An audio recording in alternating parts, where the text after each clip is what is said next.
অজুর চারি ফরজ। অজুর চারি ফরজ। 1 নম্বর মুখমণ্ডল ধোয়া। 2 নম্বর দুই হাতের কিলাকুটি পর্যন্ত ধোয়া।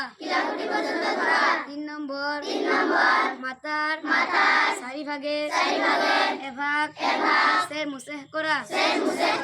4 নম্বর দুই পায়ের হাঁটু পর্যন্ত 3 বার কই ধোয়া। গোসলের 3 ফরজ। 1 নম্বর ঘরগড়া শহীদ পালন করা। 2 নম্বর নাকে পানি দিয়া। 3 নম্বর সমস্ত সরল 3 বার কই ধোয়া। এই কলিমা পড়িলে ইমান মজবুত হয়। এই কলিমা পড়িলে মুখের রুজি বৃদ্ধি হয়। এই কলিমা পড়িলে শয়তান দূর হয়।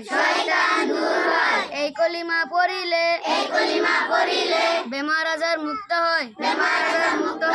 এই কলিমা পড়িলে কবরেতে শান্তি হয়।